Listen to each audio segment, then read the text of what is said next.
In last lecture we have seen what is meant by scalars, what is meant by vectors and types of vectors. Okay, we have started our second topic, motion in two dimensions.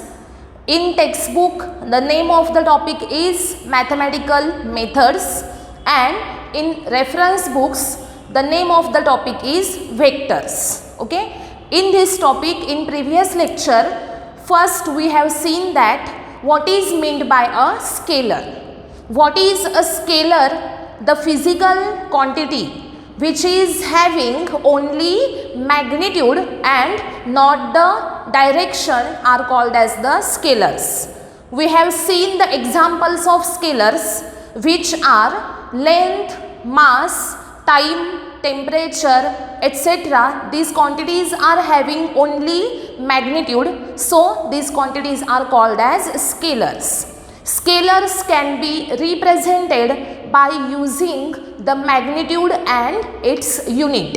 Suppose we have to express the length, then if the length is 10 meter, then we write it as 10 meter.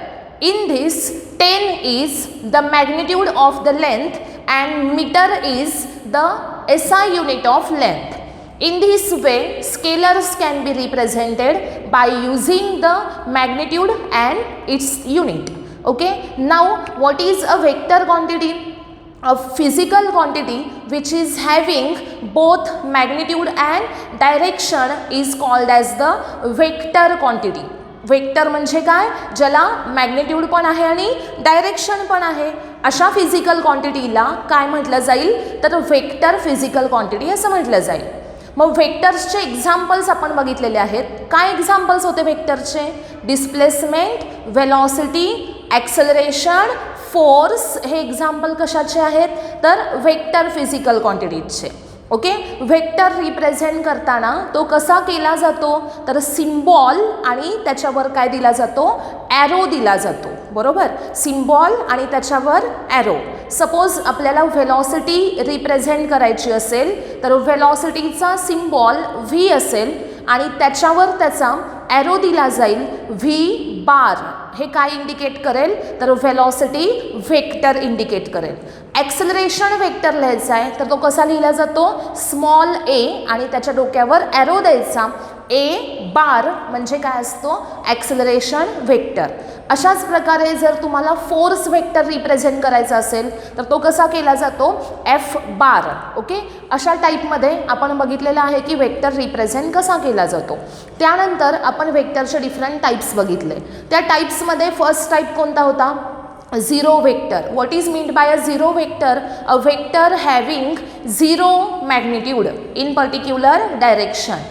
असा vector ज्याचं magnitude किती आहे? Zero आहे आणि त्याला particular direction आहे, अशा वेक्टरला आपण काय म्हणतो? Zero vector. त्याचा सिम्बॉल असतो झिरो आणि त्याच्यावर ॲरो दिला की तो झाला झिरो वेक्टर. त्याचं एक एक्झाम्पल सांगते. एक्झाम्पल काय होतं?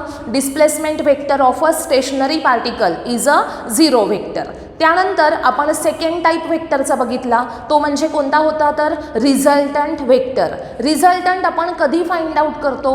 ज्या वेळेस आपण two or more vectors add किंवा सबट्रॅक्ट करतो, त्यावेळेस त्यांच्यापासून आपल्याला एक सिंगल वेक्टर मिळतो आणि तो सिंगल वेक्टर म्हणजेच काय असतो तर रिझल्टंट वेक्टर असतो. म्हणजे suppose A bar plus B bar equal to R bar लिहिलं तर आर बार हा वेक्टर काय आहे? रिझल्टंट वेक्टर आहे. तो कसा मिळाला तर ए बार आणि बी बार या दोन वेक्टर्सची ॲडिशन केल्यानंतर आपल्याला रिझल्टंट आर बार मिळाला.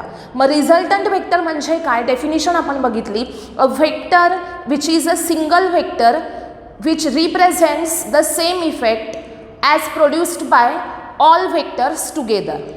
Resultant of two or more vectors is a single vector. It produces the same effect as produced by all vectors together is called as the resultant vector. Resultant vector चा symbol काय असतो? Capital R bar. हे पाहिल्यानंतर आपण third type बघितला होता, equal vectors. Equal vectors म्हणजे काय असतात? त्यासाठी मी 3 क्रायटेरिया सांगितले होते. वेक्टर्स दोन इक्वल कधी असतील? ज्या वेळेस ते सेम फिजिकल क्वांटिटी रिप्रेझेंट करतात. सेकंड इक्वल आहेत याचा अर्थ त्यांचं मॅग्निट्यूड हे कसं आहे, सेम आहे. आणि थर्ड क्रायटेरिया त्यांची डायरेक्शनसुद्धा सेम आहे. If two vectors represent the same physical quantity, they are having the same magnitude and same direction, then these two vectors are called as the equal vectors. Then पुढे आपण काय बघितलं तर negative vector म्हणजे काय. Negative vector of a given vector is a vector which is having same magnitude but opposite direction as that of the given vector and which represents the same physical quantity.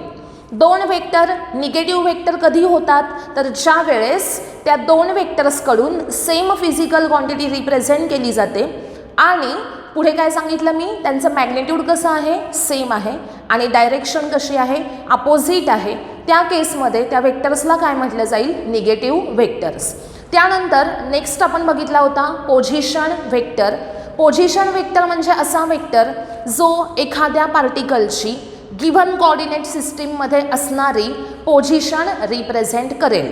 A vector which represents position of the particle with respect to given coordinate system. Okay, आणि त्या सिस्टीममध्ये त्या पार्टिकलची position जी आहे ती कुठून draw केली जाते तर त्या सिस्टीमच्या ओरिजिनपासून तो ॲरो कुठे ड्रॉ केला जातो, टू द पार्टिकल पोझिशन. म्हणजे त्याचं त्या ॲरोचं हेड जे आहे ते कुठे असतं, पार्टिकलच्या पोझिशनला, आणि त्याची टेल कुठे असते तर ओरिजिनला. From origin to the position of particle असा तो वेक्टर ड्रॉ केला जातो. त्यानंतर आपण नेक्स्ट बघितला होता युनिट वेक्टर. आता युनिट वेक्टर म्हणजे काय तर a vector having unit magnitude in particular direction is called as the unit vector. म्हणजे त्याची व्हॅल्यू किती असते तर 1 युनिट, पर्टिक्युलर डायरेक्शन आहे, अशा वेक्टरला काय म्हटलं जाईल, युनिट वेक्टर असं म्हटलं जाईल. युनिट वेक्टर हा कोणत्या सिम्बॉलनी रिप्रेझेंट केला जातो तर यू कॅप हा त्याचा सिम्बॉल आहे. सपोज एखादा वेक्टर आहे पी बार, तो आपण कसा लिहितो तर पी इंटू पी कॅप. मग पी कॅप इक्वल टू काय असणार, पी बार अपॉन पी. म्हणजेच काय तर unit vector is equal to काय असतं, vector divided by its magnitude is called as the unit vector. X Y Z या 3 डायरेक्शनमध्ये असणारे युनिट वेक्टर कोणते आहेत तर आहेत आय कॅप, जे कॅप आणि के कॅप. आय कॅप हा एक्स डायरेक्शनमधला युनिट वेक्टर आहे, जे कॅप हा वाय डायरेक्शनमधला युनिट वेक्टर आहे आणि के कॅप हा झेड डायरेक्शनमधला युनिट वेक्टर आहे. प्लस आय कॅप असेल तर positive X direction, minus I cap असेल तर negative X direction, plus J cap असेल तर positive Y direction, minus J cap असेल negative Y direction, plus K cap positive Z आणि minus K cap negative Z direction. हे आपण सगळं last लेक्चरमध्ये. आता आजच्या लेक्चरमध्ये आपण नेक्स्ट पॉईंट बघणार आहोत.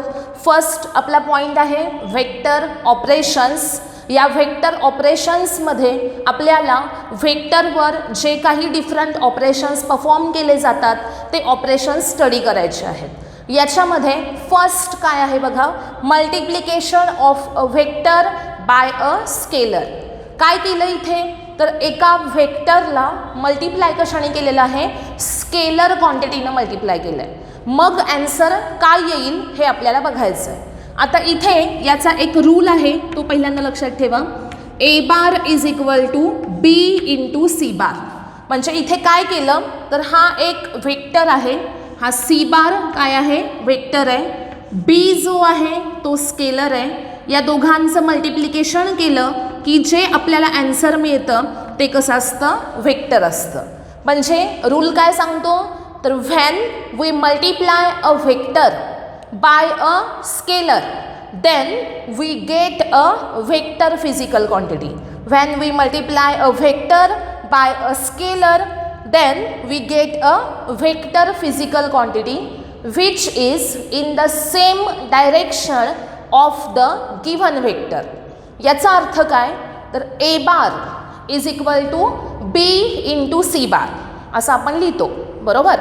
म्हणजे c bar या वेक्टरला मल्टिप्लाय कशाने केलेलं आहे तर b या स्केलरनी मल्टिप्लाय केलं आहे. मग अशा केसमध्ये काय होणार बघा, सी बारला जर म्हणजे ह्या वेक्टरला तुम्ही स्केलरनं मल्टिप्लाय केलं तर आपल्याला ॲन्सर काय मिळतं, ए बार हे ॲन्सर मिळतं. मग ए बार हे जे रिझल्टंट वेक्टर आपल्याला मिळाला तो जो वेक्टर आहे तो कुणाच्या डायरेक्शनमध्ये असेल तर सी बारच्या डायरेक्शनमध्ये. म्हणजे ए बार आणि सी बार या दोघांची डायरेक्शन कशी असेल सेम. ओके, आता याचे आपण एक्झाम्पल्स बघूयात. एक्झाम्पल्समध्ये फर्स्ट एक्झाम्पल बघा, फोर्स इज इक्वल टू असतं mass into acceleration. First example काय आहे, force is equal to mass into acceleration. याच्यामध्ये मास ही क्वांटिटी कशी आहे बघा स्केलर, ॲक्सलरेशन ही जी क्वांटिटी आहे ती वेक्टर आहे, म्हणजे याच्यावर आपल्याला ॲरो दिला पाहिजे. फोर्स इज इक्वल टू असतं मास इंटू ॲक्सलरेशन. मग मास ही क्वांटिटी कशी आहे स्केलर आहे, ॲक्सलरेशन कशी आहे वेक्टर, म्हणजे इथे ॲरो कुणावर येणार मासवर येणार का नाही येणार, कोणावर येईल तर ॲक्सलरेशनवर ॲरो येणार आहे, कारण ती क्वांटिटी कशी आहे वेक्टर आहे. मग आता या स्केलरनी या व्हेक्टरला मल्टिप्लाय केलं की आपल्याला फोर्स मिळतं, आणि फोर्स ही फिजिकल क्वांटिटी कशी आहे बघा व्हेक्टर फिजिकल क्वांटिटी आहे. आता लक्षात ठेवा, जेव्हा आपण एखाद्या स्केलरनी व्हेक्टरला मल्टिप्लाय करतो त्यावेळेस ॲन्सर आपल्याला व्हेक्टर मिळतं, आणि हा जो व्हेक्टर आहे तो या व्हेक्टरच्या डायरेक्शनमध्ये असतो. म्हणजेच या एक्झाम्पलसाठी फोर्स हा जो वेक्टर आहे त्याची डायरेक्शन सेम कुणासारखी असेल ॲक्सलरेशन वेक्टरप्रमाणे. म्हणजे ॲक्सलरेशन ज्या डायरेक्शनमध्ये आहे त्याच डायरेक्शनमध्ये फोर्स ड्रॉ केलं जाईल. सपोज ॲक्सलरेशन पॉझिटिव्ह एक्स डायरेक्शनमध्ये असेल तर फोर्ससुद्धा कुठे असेल पॉझिटिव्ह एक्स डायरेक्शनमध्ये. ॲक्सलरेशन निगेटिव्ह एक्स डायरेक्शनमध्ये असेल तर फोर्ससुद्धा कुठे असेल निगेटिव्ह एक्स डायरेक्शनमध्ये. आलं सगळ्यांच्या लक्षात काय सांगितलेलं आहे, when we multiply a vector by a scalar then we get a vector which is in the same direction of given vector. Okay, अशाच टाईपचं आपण आणखीन एक एक्झाम्पल बघूयात. सगळ्यांना माहिती आहे की पी म्हणजे आहे मोमेंटम. मोमेंटम म्हणजे कसलं मोमेंटम आहे linear momentum. Linear momentum is equal to काय असतं mass into velocity. Linear momentum is equal to काय असतं मास इंटू व्हेलॉसिटी. याच्यामध्ये मास ही फिजिकल क्वांटिटी कशी आहे स्केलर आहे, व्हेलॉसिटी कशी आहे वेक्टर आहे, म्हणजे ॲरो कुणावर द्यायचा व्हेलॉसिटीवर द्यायचा, मासवर द्यायचा का नाही द्यायचा. मग मास इंटू व्हेलॉसिटी केलं की आपल्याला मोमेंटम मिळतं, आणि ही जी मोमेंटम फिजिकल क्वांटिटी असेल ती सुद्धा कशी असणार आहे व्हेक्टर असणार आहे. आणि हा जो पी बार आहे त्याची डायरेक्शन जी आहे ती सेम कुणाप्रमाणे असेल या व्ही बार प्रमाणे. P bar is in the same direction of V bar. आलं लक्षात सगळ्यांच्या, सोपं आहे. काय सांगितलं फर्स्ट ऑपरेशन कोणतं आहे multiplication of vector by a scalar. Okay, ह्याच्यामध्ये काय लक्षात ठेवायचं, if we multiply a vector by a scalar then we get the resultant quantity as vector. This resultant vector is in the same direction of the given vector. म्हणजे इथे multiply ज्या व्हेक्टरला केलंय त्याच्याच डायरेक्शनमध्ये हा रिझल्टंट वेक्टर असेल. आलं लक्षात. याचे दोन एक्झाम्पल्स आपण इथे बघितले, F bar equal to M into A bar, आणि सेकंड एक्झाम्पल बघितलं P bar is equal to M into V bar. Okay, हे झालं आपलं first operation multiplication of vector by a scalar. Now we will see our second operation, second vector operation which is addition and subtraction. Addition and subtraction, addition and subtraction of vectors. Addition and subtraction of vectors. This is the second vector operation. इथे काय करायचं आहे addition किंवा subtraction करायची आहे कोणाची तर व्हेक्टर्सची. आता याच्यासाठी फर्स्ट आपण बघूयात if vectors are in the same direction. If vectors are in the same direction then what happens, and second type is if vectors are in opposite directions, vectors are in opposite directions then what happens. Okay, addition and सबट्रॅक्शनमध्ये आपल्याला काय बघायचं आहे, जर vector same डायरेक्शनमध्ये असतील तर काय होईल आणि अपोजिट डायरेक्शनमध्ये असतील तर काय होईल. ओके, आता बघा, सपोज हा एक व्हेक्टर आहे A bar. A bar is having magnitude 7 unit. It is in the positive X direction.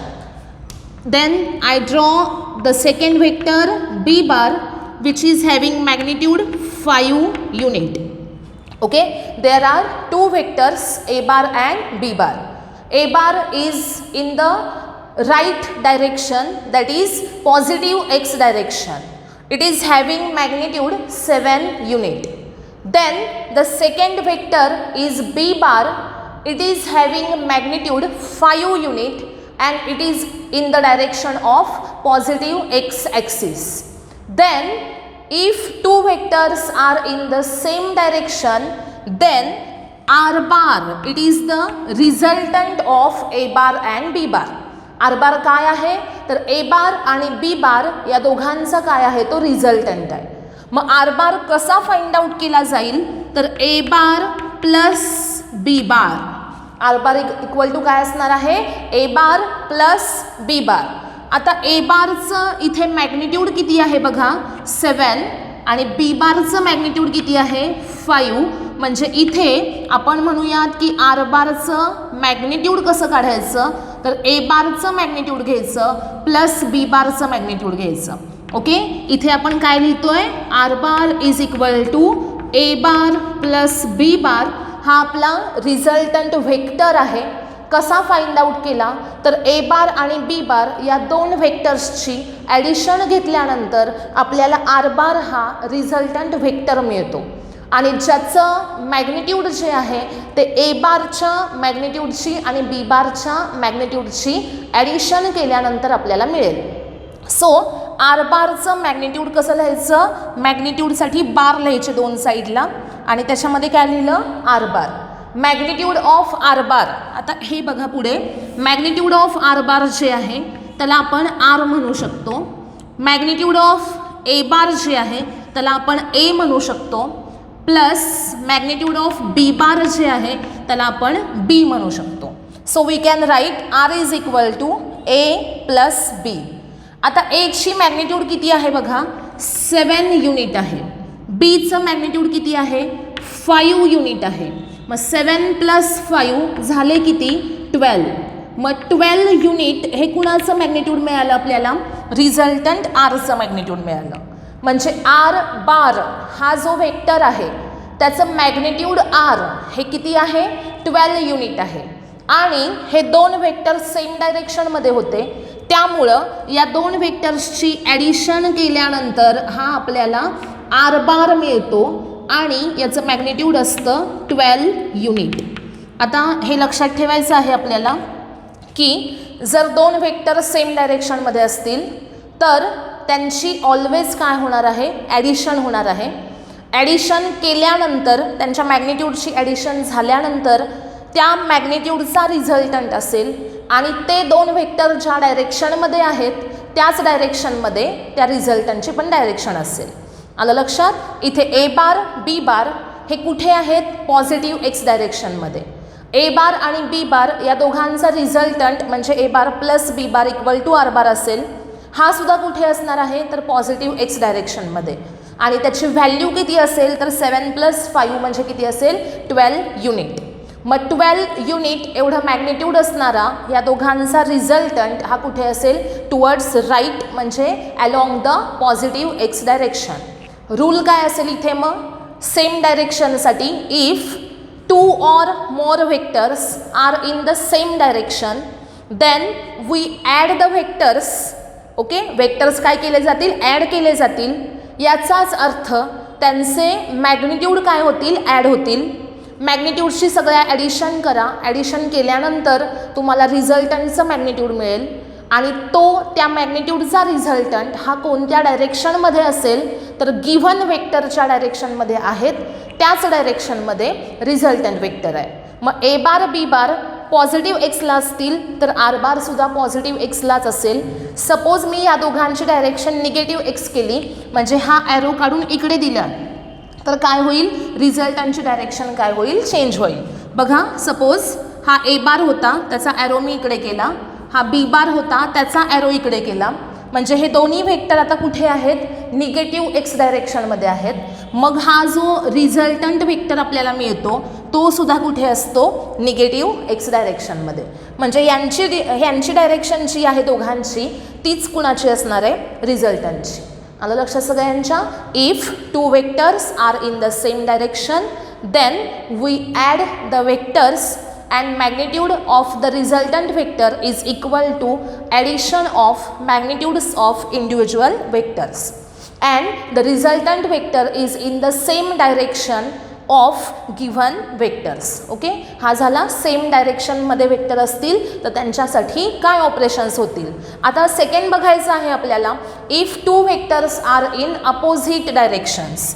Suppose एक वेक्टर आहे असा ए बार, तो ए बार आहे 12 युनिटचा आणि सेकंड व्हेक्टर मी इथे काढते 5 युनिटचा आणि तो असेल बी बार. आता चेंज काय झाला बघा, दोन व्हेक्टर्स आहेत, ए बार एक आहे, त्याचं मॅग्निट्यूड किती आहे 12 युनिट. सेकंड व्हेक्टर कोणता आहे बी बार, त्याचं मॅग्निट्यूड किती आहे 5 युनिट. 12 युनिटचा ए बार हा कुठे आहे बघा, पॉझिटिव्ह एक्स ॲक्सिसवर, आणि बी बार ज्याचं मॅग्निट्यूड 5 युनिट आहे तो कुठे आहे, along the negative x axis. Positive साईडला एक आहे म्हणजे राईटला, दुसरा कुठे आहे, लेफ्टला आहे. राईट आणि लेफ्ट या डायरेक्शन्स कशा आहेत, अपोजिट डायरेक्शन्स आहेत. मग डायरेक्शन जर अपोजिट असतील तर मग इथे काय होणार आहे बघा, डायरेक्शन्स अपोजिट असतील तर व्हेक्टर्सची काय केली जाईल, सबट्रॅक्शन केली जाईल. बरोबर का तर हा जो व्हेक्टर आहे हा आहे पॉझिटिव्ह डायरेक्शनमध्ये, बरोबर, आणि निगेटिव्ह असेल तर आपण त्याला साईन काय देतो, मायनस देतो. काल सांगितलं आहे मी तुम्हाला, positive x, positive Y, positive Z असं जर असेल तर त्या मॅग्नेट्यूडच्या आधी प्लस साईन दिलं जातं. जर negative x, negative Y, negative Z axis असतील तर त्या मॅग्नेट्यूडच्या आधी काय लिहिलं जातं, मायनस साईन दिलं जातं. आणि ते जे साईन आहेत ते काय इंडिकेट करतात, तर त्या व्हेक्टरची डायरेक्शन इंडिकेट करतात. आणि त्यामुळं if two vectors are in opposite direction then we get the resultant R bar by subtracting these two vectors. Resultant कसा काढला जाईल, R bar is equal to A bar minus B bar केलं जाईल. आता या कंडिशनमध्ये सपोज आपल्याला R लिहायचं आहे तर काय करायचं, ए मायनस बी लिहायचं. आर इज इक्वल टू काय असणार, ए मायनस बी. एची व्हॅल्यू किती आहे बघा 12 आणि बीची किती आहे 5. ॲन्सर किती आलं 7 युनिट. बघा आर इज इक्वल टू असेल ए मायनस बी, ए आहे 12 युनिट, बी आहे 5 युनिट, 12 मायनस 5 ॲन्सर किती आलं 7 युनिट. म्हणजे हा आर जो व्हेक्टर आहे त्याचं मॅग्निट्यूड किती मिळालं आपल्याला 7 युनिट एवढं मॅग्निट्यूड मिळालं. मग आता 7 युनिट मॅग्निट्यूड कुणाचं आहे, तर रिझल्टंट व्हेक्टर आर बारचं आहे. आता इथे महत्त्वाचं लक्षात ठेवायचं, if two vectors are in the opposite direction then the magnitude of the resultant vector is equal to difference between the two vectors. दोघांच्यातला काय घ्यायचा असतो, डिफरन्स घ्यायचा असतो. म्हणजे इथं 12 आहे, इथं 5 आहे, तर रिझल्टंट किती असणार 7. इथं 12, इथं 2 दिला असता तर रिझल्टंटचं मॅग्निट्यूड किती असतं 10. इथं 12, इथं 7 दिला असता तर रिझल्टंटचं मॅग्निट्यूड किती आलं असतं 5 आलं असतं. म्हणजेच अपोजिट डायरेक्शन असेल तर मॅग्निट्यूडशी काय होणार, सबट्रॅक्शन होणार. पण आता डायरेक्शनचं काय, रिझल्टंट जो आहे तो पॉझिटिव्ह साईडला काढायचा का निगेटिव्ह साईडला काढायचा, तर त्यासाठी लक्षात ठेवायचं की ज्या वेळेस आपण सबट्रॅक्शन करतो त्यावेळेस काय करतो, मोठ्या संख्येतून लहान संख्या काय करतो, मायनस करतो. आणि त्याला साईन देताना कोणाचं देतो, मोठ्याचं साईन देतो ना. म्हणजेच बघा 12 मायनस 5 केलं तर ॲन्सर किती येतं 7. पण 5 मायनस 12 केलं तर ॲन्सर किती येतं -7. म्हणजे हा 12 पॉझिटिव्ह आहे, त्याच्यातून 5 मायनस केला तर इथं 7 ॲन्सर येणार आणि त्या 7ला मोठ्या संख्येचं म्हणजे 12चं साईन दिलं जाईल पॉझिटिव्ह. याच्या अपोजिट 5 मायनस 12 केलं तर याच्यामध्ये 12 मधनंच 5 मायनस करायचेत, म्हणजे 12 मायनस 5 किती असतात, 7 असतात. आणि त्याला साईन जे आहे ते मोठ्या संख्येचं म्हणजे 12चं दिलं जाईल. म्हणजे इथे 5 मायनस 12 होईल का, नाही होणार. 12 मधनंच 5 घालवायचे आहेत, पण साईन देताना कोणाचं द्यायचं, 12चं द्यायचं. म्हणजे इथे 12ला साईन काय आहे, मायनस आहे, म्हणून आपण ॲन्सरला साईन काय देतो, मायनस साईन देतो. हा रूल लक्षात ठेवायचा की ज्या वेळेस आपण सबट्रॅक्शन करतो त्यावेळेस मोठ्या नंबरमधून छोटा नंबर काय करतो, मायनस करतो, आणि ॲन्सरला साईन कोणाचं येतं, लार्ज नंबरचं येतं. मग अशाच पद्धतीनं इथे रूल काय अप्लाय होईल बघा. ज्या वेळेस दोन व्हेक्टर्सचे अपोजिट डायरेक्शनमध्ये आहेत त्यावेळेस त्या दोन व्हेक्टरची काय करायची, सबट्रॅक्शन करायची. सबट्रॅक्शन कशी करायची, मोठ्यातनं लहानच मायनस करायचा. म्हणजे 12 आणि 5 मायनस केले, किती झालं, 7 आन्सर आलं. मग रिझल्टंटचं मॅग्निट्यूड हे किती असायला पाहिजे, 7. आणि आता प्रश्न आहे तो त्या रिझल्टंटच्या डायरेक्शनचा. मग रिझल्टंटची डायरेक्शन कुठे असणार, तर जिकडे मोठा वेक्टर आहे त्या साईडला, असा रूल लक्षात ठेवायचा. लार्ज वेक्टर ज्या डायरेक्शनमध्ये आहे त्याच डायरेक्शनमध्ये रिझल्टंट वेक्टर ड्रॉ केला जाईल. म्हणजे या क्वेश्चनसाठी ए बारचं मॅग्निट्यूड 12 आहे, बी बारचं 5 आहे, रिझल्टंटचं मॅग्निट्यूड 12 मायनस 5 किती आलं, 7 युनिट. आणि रिझल्टंट वेक्टर हा कुठे ड्रॉ केला जाईल, तर ज्या डायरेक्शनमध्ये ए बार वेक्टर आहे त्या डायरेक्शनमध्ये कोण असणार आहे, तर रिझल्टंट वेक्टर असणार आहे. म्हणजे रिझल्टंट कुठे काढला, तर ए बारच्या डायरेक्शनमध्ये, म्हणजेच कोणत्या, पॉझिटिव्ह एक्स डायरेक्शनमध्ये. आलं सगळ्यांच्या लक्षात. दोन इथे आपण ऑपरेशन्स बघितले. फर्स्ट ऑपरेशनमध्ये if two vectors are in the same direction then we simply add this two vectors and the resultant vector is in the same direction of the given vectors. Okay, second rule काय बघितला, if two vectors are in opposite directions then what happens, opposite direction असतील तर काय होणार आहे, तर त्या वेक्टर्सची subtraction होईल मॅग्निट्यूडची. सबट्रॅक्शन केल्यानंतर आपल्याला त्या रिझल्टंटचं मॅग्निट्यूड मिळेल आणि त्या रिझल्टंटची डायरेक्शन कुठे असणार आहे, तर ज्या साईडला मोठा वेक्टर आहे त्या साईडला रिझल्टंट वेक्टर ड्रॉ केला जाईल. म्हणजे resultant vector is having the magnitude equal to difference between the magnitudes of two vectors and the resultant is in the same direction as that of the larger vector. Okay, larger वेक्टरच्या डायरेक्शनमध्ये कोण draw केला जाईल, resultant vector draw केला जाईल. Okay, समजलं. इथे आपण काय बघितलं, ऑपरेशन्समध्ये सेकंड ऑपरेशन बघितलेलं आहे, addition and subtraction of vector. काय पाहिलं बघा, की जर वेक्टर सेम डायरेक्शनमध्ये असतील तर काय होईल, आणि जर वेक्टर्स डिफरंट डायरेक्शन्समध्ये असतील तर मग काय होईल. ओके, तर आता आपल्याला बघायचं आहे की जर वेक्टर हे सेम डायरेक्शनमध्ये पण नाहीत आणि अपोजिट डायरेक्शनमध्ये पण नाही आहेत, मग अशा केसमध्ये काय केलं जाईल. आता थर्ड आपण म्हणूया त्याला इथे की if two vectors are not in same और opposite directions, if two vectors are not in the same और अपोजिट डायरेक्शन्स. आता इथं दोन वेक्टर हे सेम डायरेक्शनमध्ये पण नाही आहेत आणि कशात नाही आहेत, अपोजिट डायरेक्शनमध्ये पण नाहीत.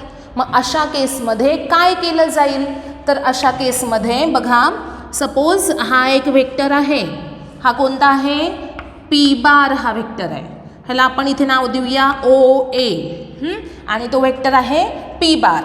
आणि सेकंड वेक्टर आहे सपोज हा दुसरा ओ बी. ओके, आणि तो आहे क्यू बार, किंवा आपण इथे म्हणूयात ए बी, आणि तो कोणता आहे, क्यू बार आहे. मग असे दोन वेक्टर सपोज आहेत आणि हे वेक्टर आता आहेत का सेम डायरेक्शनमध्ये, नाही आहेत. सेम डायरेक्शन म्हणजे असे असायला पाहिजे होते ना, बरोबर. सेम डायरेक्शन आहे का यांची, नाही आहे. त्यानंतर अपोजिट डायरेक्शन आहे का, एकमेकांच्या अपोजिट आहेत का, ते नाहीत. म्हणजे हे कसे आहेत, रँडम डायरेक्शनमध्ये आहेत, आर्बिट्ररी डायरेक्शनमध्ये आहेत. याचा अर्थ काय की त्यांची डायरेक्शन कशीही आहे, फिक्स आहे का कोणती, सेम किंवा अपोजिट नाही. म्हणजेच दोन वेक्टर सपोज रँडम डायरेक्शनमध्ये आहेत, म्हणजेच कोणत्याही डायरेक्शनमध्ये आहेत, जसं की आपण म्हणूयात की आर्बिट्ररी डायरेक्शनमध्ये आहेत. मग अशा केसमध्ये काय केलं जाईल बघा, तर आपण इथं वेक्टर्सला ॲड करू शकत नाही किंवा त्यांना सबट्रॅक्ट पण डायरेक्टली करू शकत नाही. मग रिझल्टंट कसा फाइंड आउट करायचा, तर बघा हा वेक्टर एक पी बार आहे, त्याला आपण ओ ए असं म्हटलं आहे. सेकंड वेक्टर इथून स्टार्ट करायचा, तो कोणता आहे, ए बी बार, आणि त्याला आपण क्यू बार असं म्हणूयात. मग हे वेक्टर कसे रिप्रेझेंट केले आपण, तर एका ट्रँगलच्या दोन साईड्सला रिप्रेझेंट केले. म्हणजे हा वेक्टर आहे पी बार, पी बार जिथे एंड होतो तिथून कोण स्टार्ट होतो, क्यू बार स्टार्ट होतो. हे लक्षात ठेवायचं. पहिला वेक्टर पी बार तो जिथे एंड होणार त्याच्या एंडपासून सेकंड वेक्टर स्टार्ट होणार.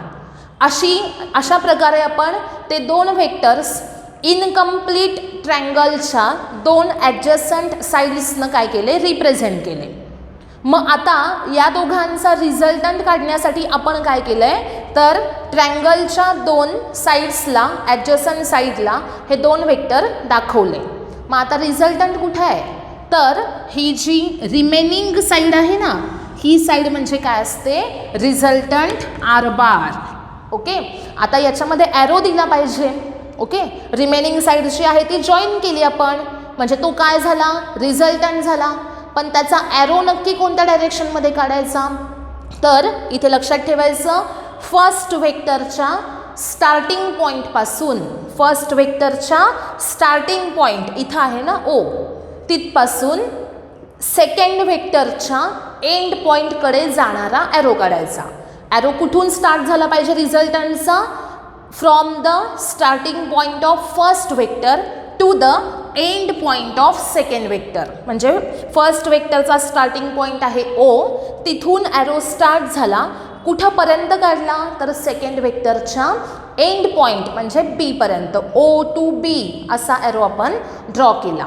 ओके, म्हणजेच दोन वेक्टर जर असे दाखवलेले असतील, कसे, आर्बिट्ररी किंवा रँडम डायरेक्शनमध्ये, तर आपण काय करणार, त्यांना एका ट्रँगलच्या साईड्स आहेत असं अज्युम करणार. आणि मग त्यांचा रिझल्टंट कुठे असणार, तर त्या ट्रँगलच्या रिमेनिंग साईडला.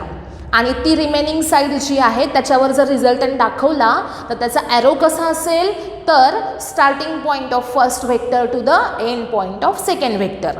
आता हे जे आहे इथं आपण काय करतोय की दोन वेक्टर्स हे सेम डायरेक्शनमध्ये पण नाहीत आणि अपोजिट डायरेक्शनमध्ये पण नाहीत, तर अशा प्रकारे आपण त्यांना रिझल्टंट फाइंड आउट करू शकतो. आणि इथे लिहू शकतो की आर बार इक्वल टू आहे P bar plus Q bar.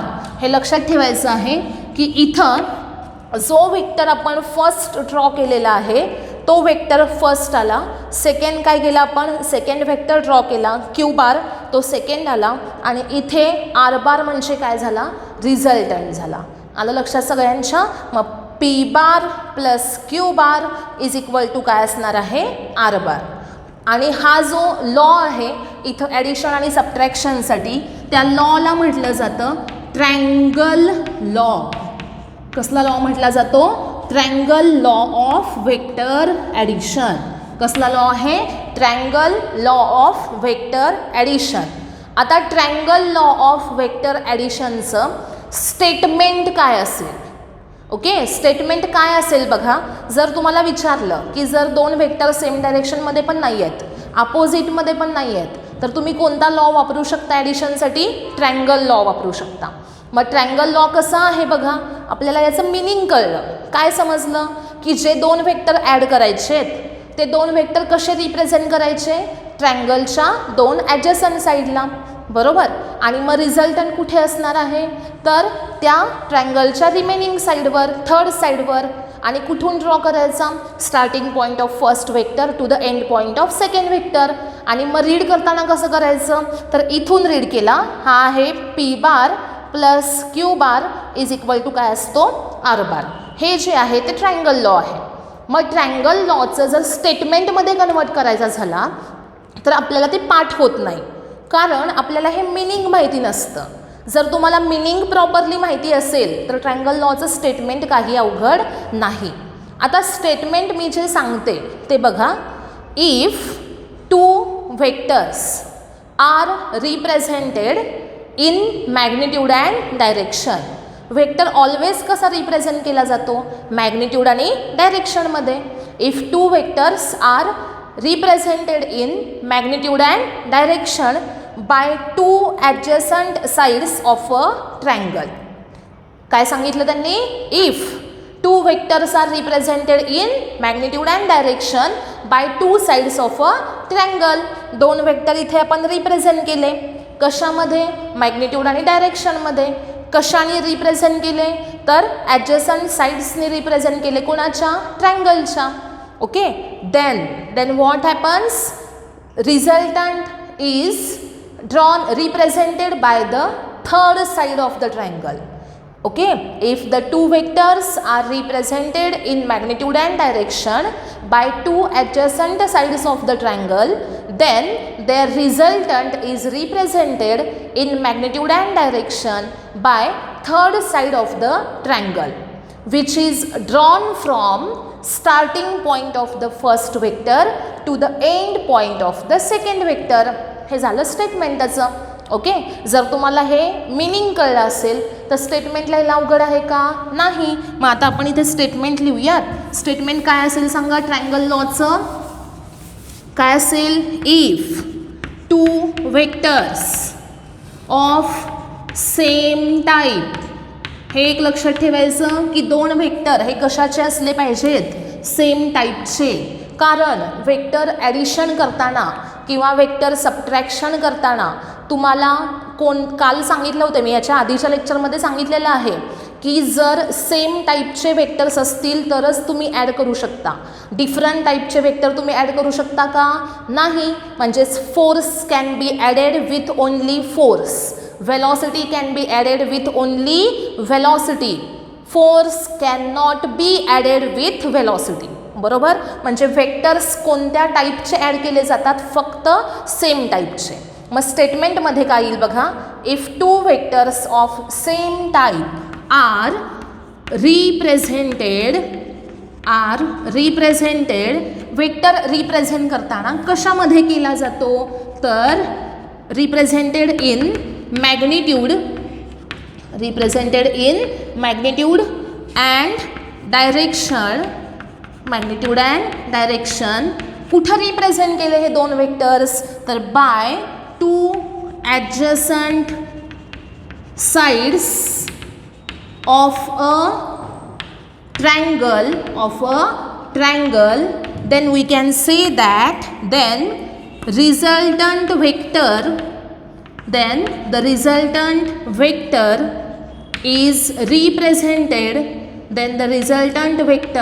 is represented in magnitude and direction by third side of triangle drawn from पुढे काय येणार? starting point of first vector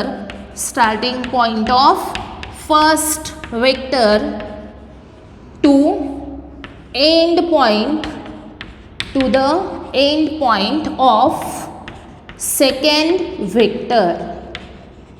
आता हे झालं स्टेटमेंट कुणाचं आहे हे? तर ट्रायंगल लॉचं हे स्टेटमेंट आहे. ओके. जर तुम्हाला triangle law of vector addition विचारला एक्झाममध्ये, triangle law of vector addition explain करा, तर काय आलं पाहिजे? पहिल्यांदा स्टेटमेंट आलं पाहिजे. स्टेटमेंट झाल्यानंतर ते मगाशी मी ड्रॉ केलं होतं, इकडे एक वेक्टर, त्यानंतर इकडे एक वेक्टर काढला होता, त्या दोघांना आपण जॉईन केलं आणि त्यांचा एक ट्रायंगल तयार केला आणि त्याचा रिझल्टंट हा ट्रायंगलच्या थर्ड साईडवर दाखवला. ते आपल्याला सांगता आलं पाहिजे. ओके. समजलं सगळ्यांना? ट्रायंगल लॉचं स्टेटमेंट परत एकदा बघा. If two vectors of same type, vectors कसे आहेत? सेम टाईपचे. Are represented in magnitude and direction. कसे रिप्रेझेंट केले जातात तर मॅग्निट्यूड आणि डायरेक्शनमध्ये. कशाने रिप्रेझेंट केले तर by 2 adjacent sides of a triangle. ट्रँगलच्या 2 ॲडजसंट साईड्सला ते रिप्रेझेंट केले असतील. तर then the resultant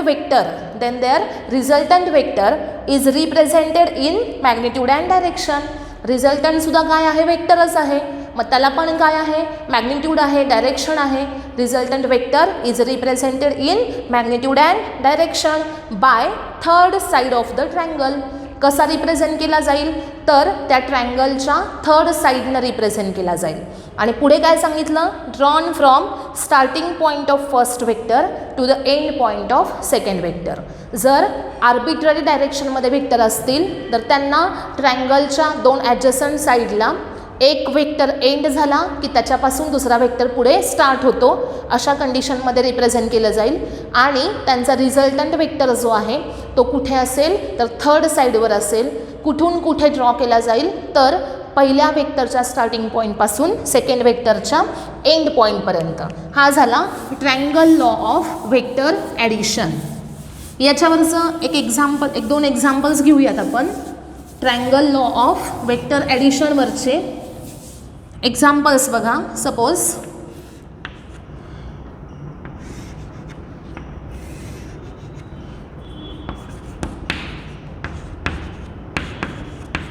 हे फर्स्ट एक्झाम्पल आहे. त्यानंतर